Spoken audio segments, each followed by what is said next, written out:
નમસ્કાર વિદ્યાર્થી મિત્રો, ગયા લેક્ચરની અંદર છેલ્લે આપણે વિશિષ્ટીકરણ પામેલી સંયોજક પેશીઓ એટલે કે વિશિષ્ટ સંયોજક પેશીઓની વાત કરી હતી. આજે આપણે એના પછીની નવી પેશી ભણવાની છે, એ છે સ્નાયુ પેશી.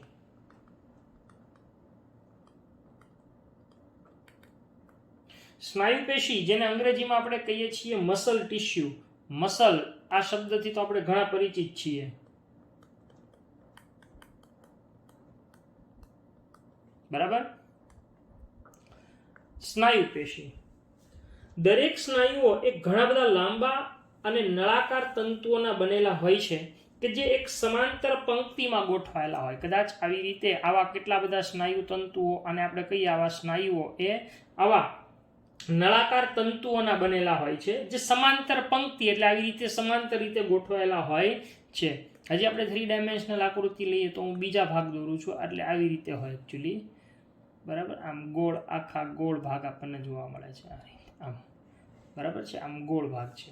હવે આ સ્નાયુઓ છે એ આ દરેક તંતુઓ એ પાછા ઘણા બધા સૂક્ષ્મ તંતુકોથી બનેલા હોય. હવે માની લો કે આપણે આમાંથી એક તંતુ લઈ આવડવા, આ તંતુની જો તમે આંતરિક રચના જુઓ તો એની અંદર પણ બીજા શું જોવા મળતા હોય તો કે એની અંદર આપણને બીજા ઘણા બધા સૂક્ષ્મ તંતુકો જોવા મળે છે. એવા તંતુકોને સ્નાયુ તંતુકો કહેવાય. એટલે આ તંતુકો છે એ ઘણા તંતુકો ધરાવે છે, અને આવા ઘણા તંતુકોને શું કહેવામાં આવે છે? સ્નાયુ તંતુકો કહે છે. એટલે આમ એ સ્નાયુ તંતુકોનું બનેલું હોય છે. આ બધા જ સ્નાયુઓ એ હંમેશા સ્નાયુ તંતુઓ છે એના ઉત્તેજનાના પ્રતિસાદ રૂપે એ તાલબદ્ધ રીતે સંકુચિત થાય એટલે ટૂંકા થાય, અને ફરીથી લાંબા એટલે કે શિથિલન થાય. એટલે સ્નાયુ તંતુકો છે એની અંદર આવા તંતુઓનું શું થાય? બે વસ્તુ થાય, એક સંકોચન અને બીજું થાય છે એ શિથિલન. સંકોચન અને શિથિલનના પરિણામે શું થાય છે તો કે સ્નાયુઓ છે એની જે ક્રિયાવિધિ છે, હલનચલન છે એ થતો હોય છે. આ સ્નાયુ પેશીની ક્રિયાવિધિ એ વાતાવરણમાં થતા ફેરફારને અનુકૂળ થવા એ શરીરનું હલનચલન પ્રેરે અને શરીરના બધા જ ભાગોને યોગ્ય સ્થિતિમાં જાળવી રાખવાનું કાર્ય કરે છે. સામાન્ય રીતે શરીરના બધા જ હલનચલનમાં સ્નાયુઓ જ મુખ્ય ભૂમિકા ભજવે. મેં તમને આની પહેલા કીધું હતું કે અસ્થિઓ તો માત્ર આધાર આપે છે, પરંતુ મુખ્ય હલનચલન કરવાનું કામ કોણ કરે છે તો કે સ્નાયુઓ કરે છે. એટલે શરીરના બધા જ હલનચલનની અંદર સ્નાયુઓ એક ખૂબ મહત્વની ભૂમિકા ભજવે છે. આ સ્નાયુ પેશી મુખ્યત્વે 3 પ્રકારની બનેલી છે. આપણને ખબર છે, એક કંકાલ સ્નાયુ પેશી, એક સરળ એટલે કે અરેખિત સ્નાયુ પેશી, અને ત્રીજી હૃદ સ્નાયુ પેશી. તો આ સ્નાયુ પેશીની ટૂંકમાં માહિતી હતી. આપણે જોઈ લઈએ કે સ્નાયુ પેશી છે તો કે દરેક સ્નાયુ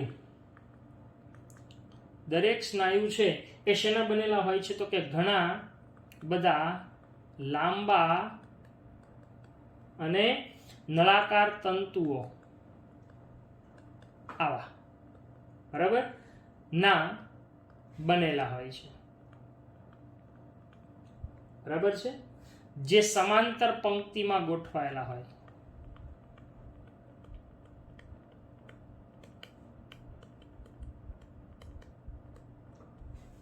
જે સમાંતર પંક્તિમાં ગોઠવાયેલા હોય છે. બીજું, આ તંતુઓ એ ઘણા સૂક્ષ્મ તંતુકોથી બને છે. આ તંતુઓ એ શેનાથી બને છે? ઘણા સૂક્ષ્મ તંતુકોથી બને છે.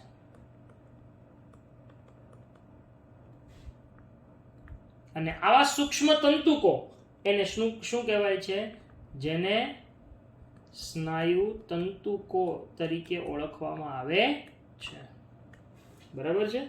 આ સ્નાયુ તંતુકો એ અંગ્રેજીમાં માયોફાઇબ્રિલ તરીકે ઓળખવામાં આવે છે. આ બધા જ સ્નાયુ તંતુઓ એ ઉત્તેજનાના પ્રતિસાદ સ્વરૂપે આ સ્નાયુ તંતુઓ છે એ ઉત્તેજનાના પ્રતિસાદ સ્વરૂપે એટલે કે ઉત્તેજના છે એના કારણે પ્રતિસાદ સ્વરૂપે મુખ્યત્વે શું થાય છે તો કે તાલબદ્ધ રીતે સંકુચિત થઈ અને ફરીથી શિથિલન પામે છે. પ્રતિસાદ રૂપે શું થાય છે? તો કે એનું સંકોચન અને શિથિલન થતું જોવા મળે છે. અને એ પરિણામે શું થાય છે તો કે જે વાતાવરણમાં થતા ફેરફારને સાનુકૂળ થવા માટે હલનચલન પ્રેરે છે. એટલે આ શિથિલન છે એ ખરેખર તો હલનચલન પ્રેરવાનું કાર્ય કરે છે. અને આવું હલનચલન એની અંદર સ્નાયુઓ એ મહત્વની ભૂમિકા ભજવે છે. એટલે બધા જ સામાન્યતઃ બધા જ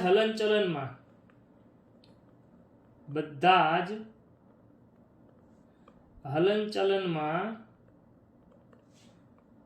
કોણ મહત્વની ભૂમિકા ભજવે છે તો કે સ્નાયુઓ છે એ મહત્વની ભૂમિકા ભજવે છે. એટલે કે સ્નાયુઓ છે એ મુખ્ય ભૂમિકા ભજવે છે. બરાબર. તો આવી રીતે સ્નાયુ પેશી એ હલનચલનમાં મુખ્ય ભૂમિકા ભજવવાનું કાર્ય કરે છે. આ સ્નાયુ પેશી એ 3 પ્રકારની હોય. હવે આપણે આગળ જોઈએ કે સ્નાયુ પેશીઓના પ્રકાર. તો આપણને ખબર જ છે કે સ્નાયુ પેશી મુખ્યત્વે 3 પ્રકારની જોવા મળે છે: કંકાલ, અરેખિત અને રદ. તો એમાંથી આપણે સીધી શરૂઆત જ કરીએ. પહેલી કંકાલ સ્નાયુ પેશી. ચાલો, કંકાલ સ્નાયુ પેશી. અચ્છા, ગાઢ રીતે સંકળાયેલા, એટલે ખૂબ નજીક, ગાઢ રીતે કંકાલના અસ્થિઓ સાથે જોડાઈને રહેતી હોય છે. એટલે કોની હારે રહે છે તો કે ગાઢ રીતે. અહીંયા કંકાલ છે એટલે કંકાલના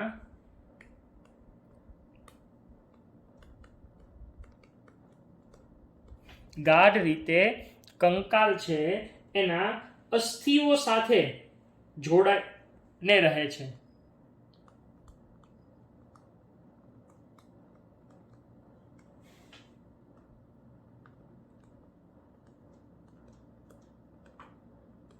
કંકાલ સ્નાયુ પેશી એની સાથે જોડાઈને રહે છે. હવે આ કંકાલ સ્નાયુ પેશી એ મુખ્યત્વે કઈ જગ્યાએ અને કેવા સ્વરૂપે જોવા મળે છે તો કે આના લાક્ષણિક સ્નાયુઓ જેમ કે દ્વિશિર એટલે કે બાહુ, જેને બાયસેપ કહેવાય, આપણે બોડી જે બનતી હોય એમાં બાયસેપ્સ કહેવાય છે. દ્વિશિર બાહુ એના સ્નાયુઓમાં રેખીય, આપણે જે હાથ હોય બરાબર છે, તો હાથની અંદર આ રીતે આમ આ ભાગ આ રીતે આમ ઉપસેલો હોય ને, આ રીતે હાથનો આ બીજો ભાગ આમ આમ ઉપર ગયો, તો આ જે ભાગ છે ને બાયસેપ કહેવાય, બાહુ. બરાબર, અહીંયા આપણો પંજો આવ્યો. ઓકે, આવી રીતે જે હાથ છે તો એનો આ જે ભાગ આવ્યો, આ જે ખરેખર બોડી બિલ્ડિંગની અંદર બહુ ઉપસેલો ભાગ હોય, મસલ્સ, આવડો આ ભાગ, તો એ બાહુ એટલે એને દ્વિશિર કહેવાય છે. એના સ્નાયુમાં આ રેખીય કંકાલ છે એટલે આને રેખિત સ્નાયુ પેશી પણ કહેવાય. કંકાલ સ્નાયુ પેશી માટે બીજું નામ શું છે? રેખિત સ્નાયુ પેશી તરીકે ઓળખવામાં આવે છે.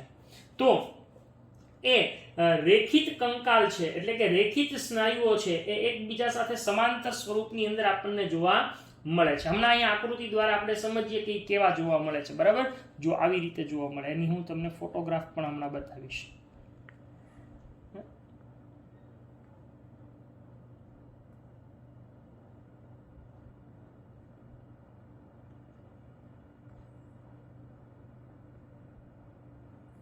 કે આ રીતે આપણને જોવા મળે છે.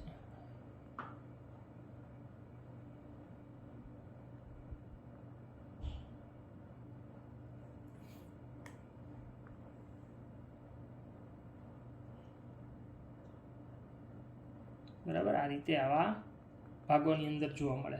અને એની રચનામાં મુખ્યત્વે આપણને આવા ઊભા પટ્ટાઓ જોવા મળે છે.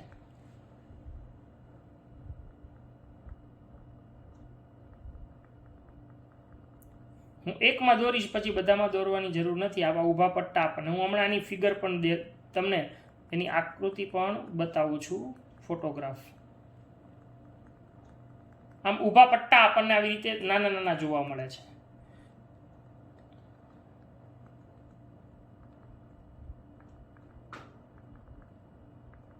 આવી એક રચના એની અંદર જોવા મળે છે. એટલે અહીંયા આગળ જે કંકાલ સ્નાયુઓ છે એ દ્વિશિર સ્નાયુમાં, દ્વિશિર એટલે બાહુ, એને આપણે કહીએ છીએ બાયસેપ. બરાબર છે, દ્વિશિર સ્નાયુમાં જે રેખીય કંકાલ છે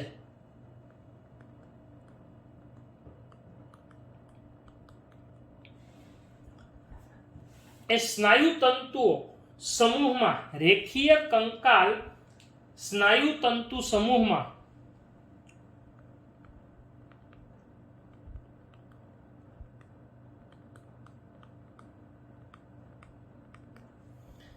એક સાથે સમાંતર સ્વરૂપે જોવા મળે છે. જુઓ,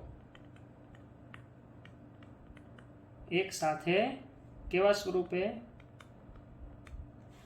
સમાંતર સ્વરૂપે જોવા મળે છે. હવે સમાંતર સ્વરૂપે જોવા, બધા એકબીજાની સાથે સમાંતર સ્વરૂપે જોવા મળે છે. આ સ્નાયુ પેશીના સમૂહને બધી જ બાજુએ એક સખત સંયોજક પેશીનું આવરણ આવેલું હોય છે અને આ પેશી વિશેની જે ડિટેલ છે એ તમે 20મા પ્રકરણની અંદર સમજવાના છો. એટલે અત્યારે માત્ર આટલી જ વસ્તુ આપણે યાદ રાખવાની છે આ ચેપ્ટરના પોઈન્ટ ઓફ વ્યૂથી. બરાબર છે? આ 3 જ મુદ્દાઓ યાદ રાખવાના છે. એટલે કે સ્નાયુ પેશીના સમૂહને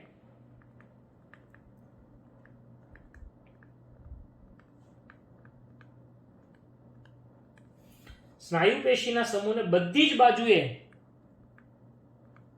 જો આવો એ પ્રશ્ન પૂછી શકાય ઘણીવાર કે કોની બધી જ બાજુએ એક સખત સંયોજક પેશીનું આવરણ હોય છે, તો કે બધી જ બાજુએ એક સખત સંયોજક પેશીનું આવરણ હોય છે.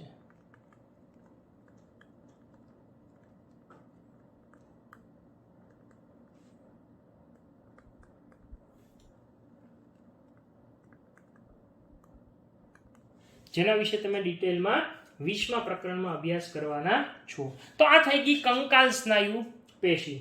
બરાબર. હવે જો એ કંકાલ સ્નાયુ પેશી કેવી દેખાય એની આપણે ફોટોગ્રાફ જોઈએ. આવડી આ કંકાલ સ્નાયુ પેશી છે. જુઓ, આ રેખિત પટ્ટા બધા સમાંતર. હવે આની અંદર ઊભા આવા રેખિત પટ્ટાઓ છે. જો આ બધા ઊભા રેખિત પટ્ટાઓ છે, દેખાય છે?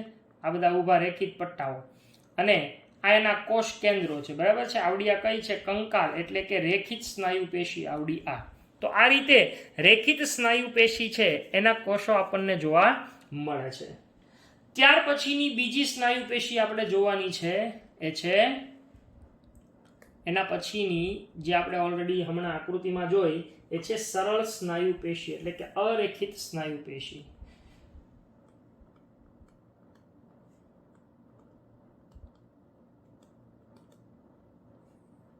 સરળ અથવા તો એના માટે બીજો શબ્દ શું વાપર્યો છે? અરેખિત.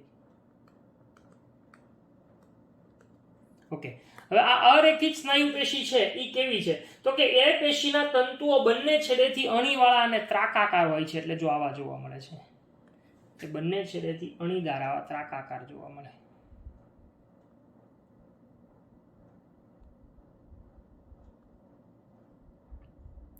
આવા કોષો જોવા મળે. આ તંતુઓ છે. બરાબર છે? અહીંયા આગળ એના કોષ કેન્દ્રો હોય. આ એનું કોષ કેન્દ્ર છે. તો આવી રીતે એ રેખિત, આમ તો અરેખિત એટલે લીસા સ્નાયુઓ પણ કહેવાય. એને શું કહેવાય છે? લીસા સ્નાયુઓ પણ કહેવામાં આવે છે. એટલે આની માટે હજી એક શબ્દ છે, લીસા. ઓકે. તો આ તંતુઓ છે એ બંને છેડેથી અણીવાળા એટલે કે ત્રાકાકાર હોય અને તેમાં પટ્ટાઓ જોવા મળતા નથી. એમાં ઓલા ઊભા પટ્ટા કે આડા પટ્ટા એવું કોઈ જોવા મળતું નથી. એટલે લીસા કીધા છે.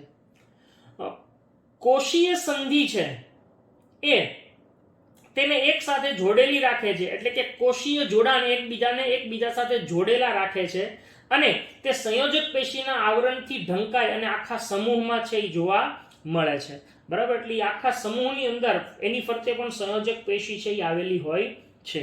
હવે આ પેશી ક્યાં આવેલી હોય? તો કે સામાન્ય રીતે રુધિરવાહિનીઓ હોય કે જઠર અને આંતરડા જેવા અંતસ્થ અંગોની દિવાલ હોય એની અંદર આ પ્રકારની. હવે સ્વાભાવિક છે કે અરેખિત અને સરળ છે એટલે કે આ પેશી આપણી ઈચ્છા પ્રમાણે કામ કરતી નથી. એટલે અનૈચ્છિક સ્નાયુઓ પણ કહેવાય છે.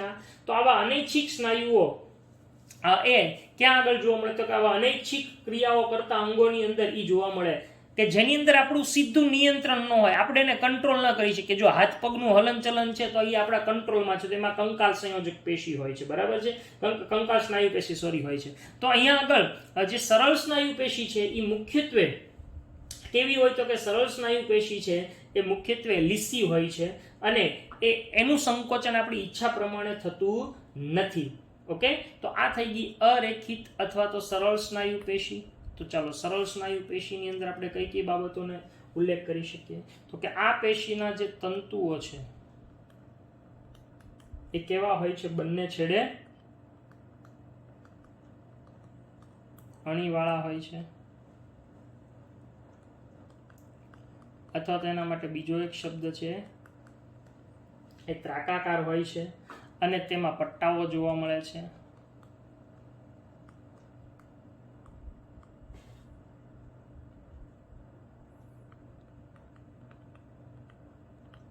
એમાં પટ્ટાઓ જોવા મળે ન જોવા મળે. તો આની અંદર પટ્ટાઓ જોવા મળતા હતા, આમાં પટ્ટાઓ જોવા મળતા નથી. અચ્છા, કોષીય સંધિ એટલે કે કોષોનું જોડાણ. કોષીય સંધિ એ તેને એક સાથે જોડાયેલી રાખે છે.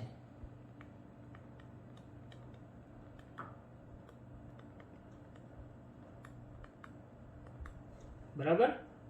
અને તે સંયોજક પેશીના આવરણથી, તે પણ સંયોજક પેશીના આવરણથી ઢંકાઈને સમૂહમાં સાથે રહે છે.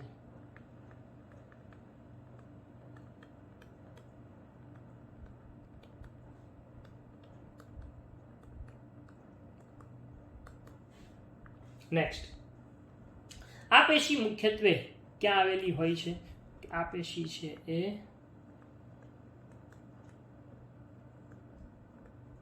રુધિર વાહિનીઓ, જઠર અને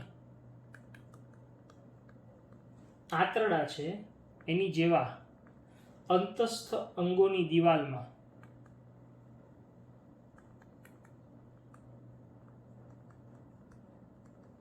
બરાબર, જેવા અંતસ્થ અંગોની દિવાલમાં જોવા મળે છે. બરાબર છે?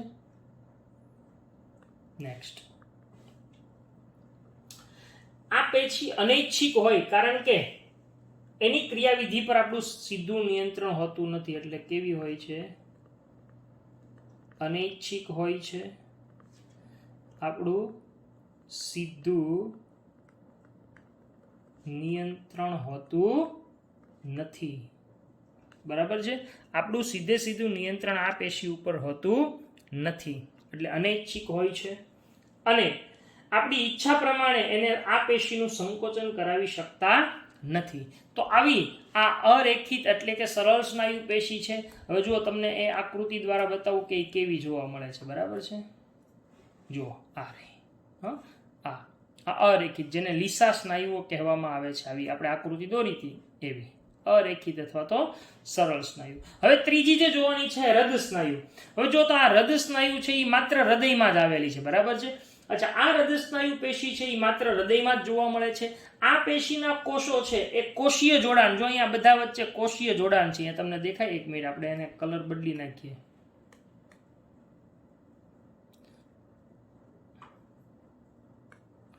જો અહીંયા આગળ, તોય તમને નહીં દેખાય સરખું. હા, અહીંયા આગળ જો આ બધા જોડાણ છે, દેખાય? અહીંયા આગળ આ બધા જોડાણને હું ડાર્ક કરું જેથી તમને ખબર પડે. તો એ કોષીય જોડાણ દ્વારા કોષરસ પટલ વડે એકબીજા સાથે એકરૂપ થઈને ચોંટેલા રહેલા. જો તો અહીંયા બધા એકબીજા સાથે ચોંટેલા રહે છે બધા કોષો.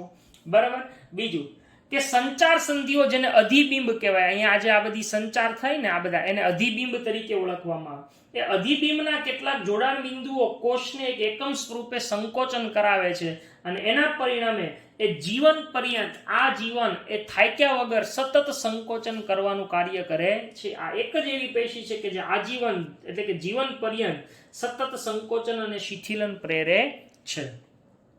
અહીંયા આગળ ખાસ કરીને એ સંકોચન માટેના જે સંકેતો હોય એને ગ્રહણ કરે અને જ્યારે બીજો છે એ પણ એના માટે પ્રેરિત થાય. એટલે આ માની લો કે સંકોચનનો ગ્રહણ કરે તો આ બધા જ કોષો છે એ એકબીજા સાથે સંકલન કરી અને સંકોચન માટે પ્રેરિત થતા હોય છે. તો આવી રીતે આ હૃદ સ્નાયુ પેશી આપણને જોવા મળે છે, બરાબર છે. તો હૃદ સ્નાયુ પેશીની વાત કરીએ આપણે.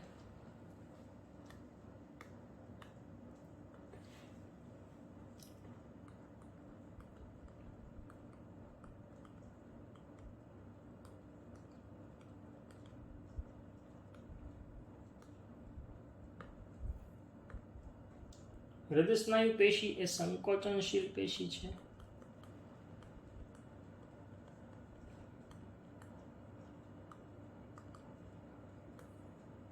નેક્સ્ટ, હૃદય સ્નાયુ પેશી છે એ માત્ર હૃદયમાં જ જોવા મળે છે.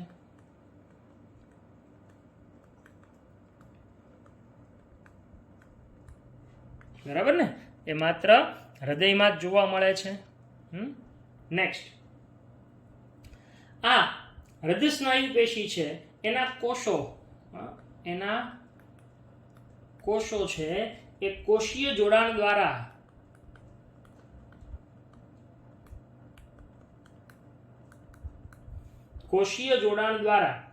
કોષરસ પટલ વડે, કોના વડે? કોષરસ પટલ વડે એકરૂપ થઈને ચોંટેલા રહે છે.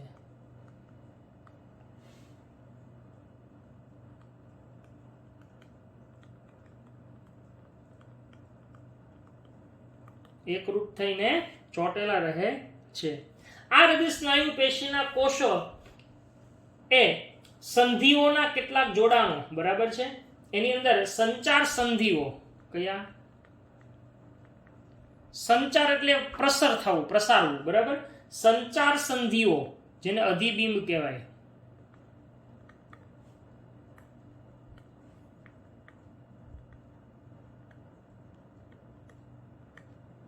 બરાબર.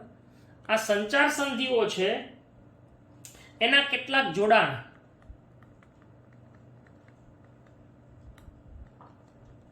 એ મુખ્યત્વે શું હોય તો કે એના જોડાણ બિંદુઓ છે એ કોષોને એક એકમ સ્વરૂપે સંકોચન કરે છે. કેટલાક જોડાણ બિંદુઓ કોષને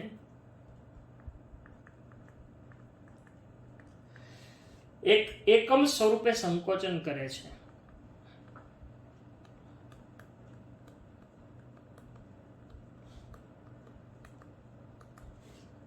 બરાબર. એટલે કે જ્યારે એક કોષ સંકોચન માટે સંકેત ગ્રહણ કરે તો બીજો પણ કોષ સંકોચન માટે પ્રેરિત થાય છે.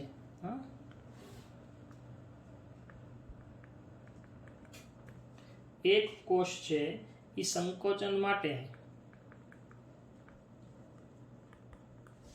જો સંકેત ગ્રહણ કરે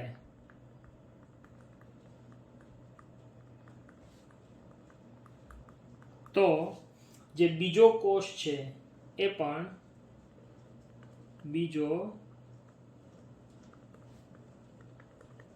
નજીકનો કોષ છે એ પણ એના માટે પ્રેરિત થાય છે.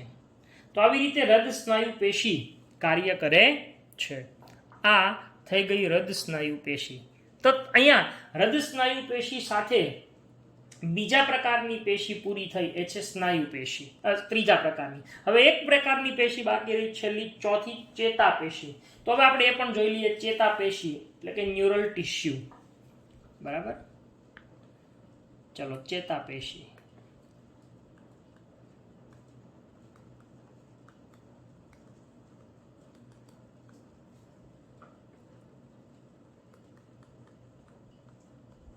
ન્યુરલ ટિશ્યુ, બરાબર છે. હવે ખરેખર ચેતાપેશી બે પ્રકારના કોષોની બનેલી છે. એવું કહેવામાં આવે છે કે ચેતાપેશીની અંદર બે પ્રકારના કોષો છે. એક આધાર કોષ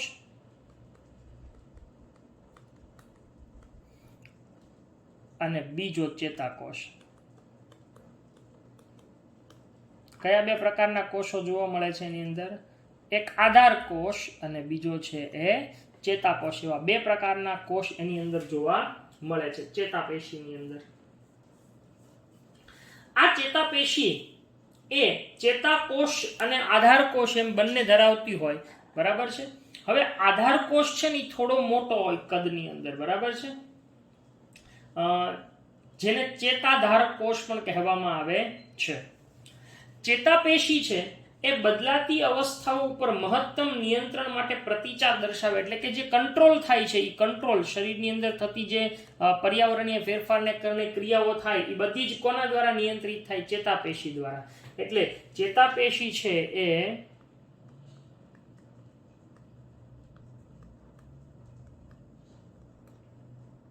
બદલાતી અવસ્થાઓ પર મહત્તમ નિયંત્રણ માટે શું દર્શાવે છે? પ્રતિચાર દર્શાવે છે.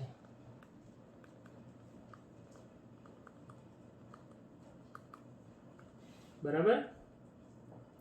ચેતાકોષ એ ચેતાતંત્રનો એક એકમ છે કે જે ઉત્તેજનાશીલ કોષ છે. બરાબર. એટલે કે ચેતાકોષ છે એ શું છે? એ ચેતાતંત્રનો એકમ કે જે ઉત્તેજનશીલ કોષ છે.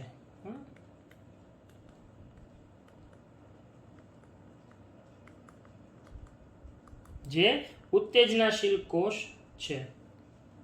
હવે ચેતાધાર કોષ એટલે કે જેને આપણે આધાર કોષ કહીએ છીએ એ ચેતાધાર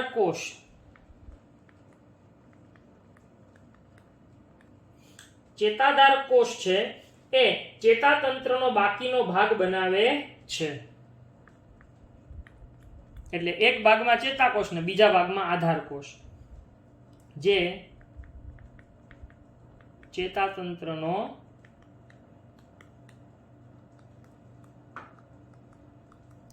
બાકીનો ભાગ બનાવે છે અને ચેતાકોષને રક્ષણ અને આધાર આપે છે.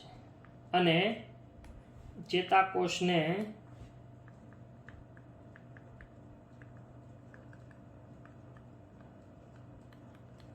રક્ષણ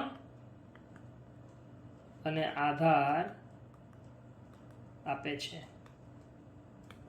ચેતાકોષને રક્ષણ અને આધાર આપવાનું કાર્ય કરે છે.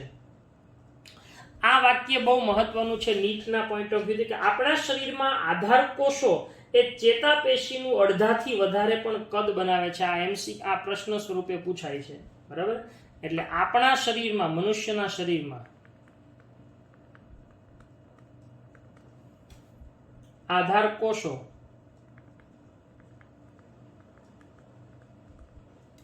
એ ચેતાપેશીનું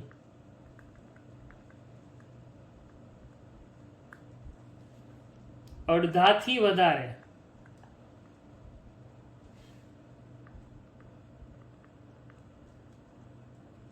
કદ બનાવે છે. બરાબર. અડધાથી વધારે કદ બનાવે છે. કોણ? આધાર કોષ છે એ ચેતાપેશીનું અડધાથી વધારે પણ કદ બનાવે છે.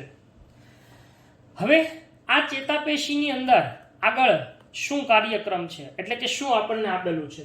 તો કે જ્યારે એક ચેતાકોષ અનુકૂળ રીતે ઉત્તેજિત થાય, હવે હું તમને કહું, તમે 10મા ધોરણમાં ચેતાકોષની રચના ભણીને આવ્યા હતા. બરાબર છે. આવા પ્રકારનો ચેતાકોષ તમે ભણીને આવ્યા છો. એકમાત્ર રેખાકૃતિ સ્વરૂપે દર્શાવું છું. બરાબર છે. આવી આકૃતિ તમે કંઈક ભણીને આવ્યા છો.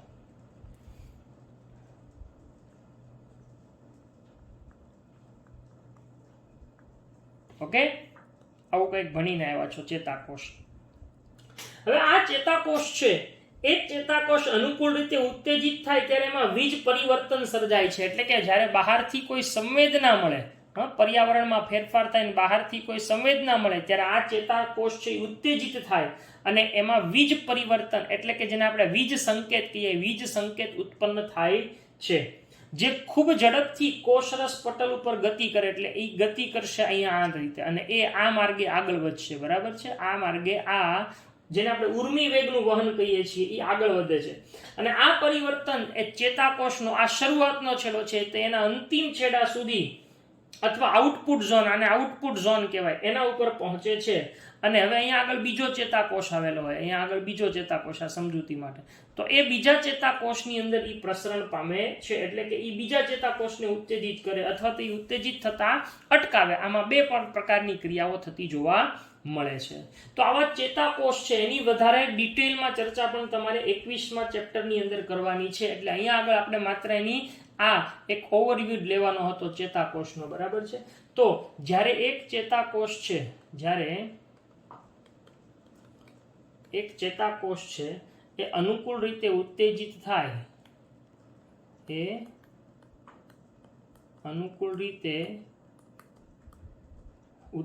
થાય, ત્યારે શું થાય છે? વીજ પરિવર્તન એટલે કે વિક્ષોભ સર્જાય છે. આ વિક્ષોભ એ ખૂબ ઝડપથી કોની ઉપર? કોષરસ પટલ ઉપર ગતિ કરે છે.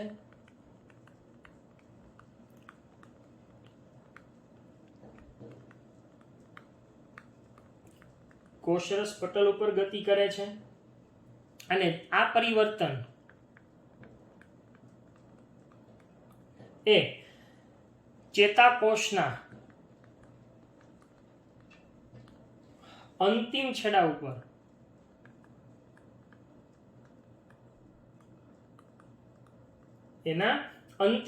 ઉપર અથવા તો જેને આપણે કહીએ છીએ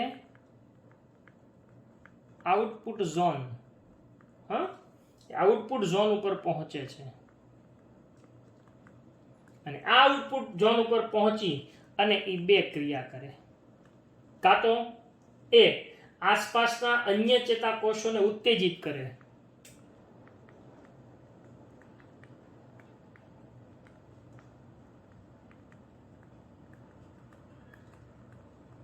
આ પહેલી ક્રિયા. અથવા બીજું શું થાય? તો કે અથવા તેઓને ઉત્તેજિત થતા અટકાવે.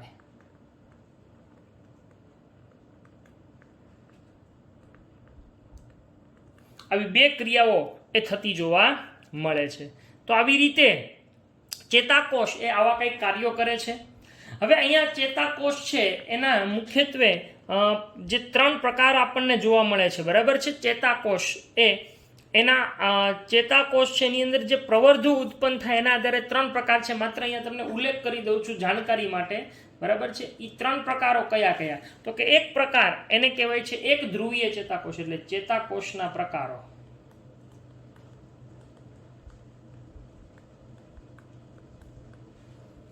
કેટલા છે? 3. એક ધ્રુવીય ચેતાકોષ, બીજો દ્વિધ્રુવીય ચેતાકોષ અને ત્રીજો એ છે બહુધ્રુવીય ચેતાકોષ, બરાબર.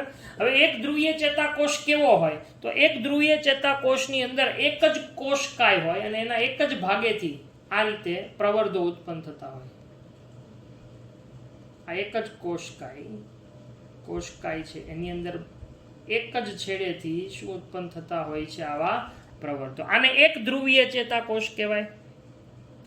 દ્વિધ્રુવીય ચેતાકોષ છે એની અંદર બંને કોષકાયના બંને છેડેથી પ્રવર્ધો ઉત્પન્ન થતા હોય, જો આ રીતે.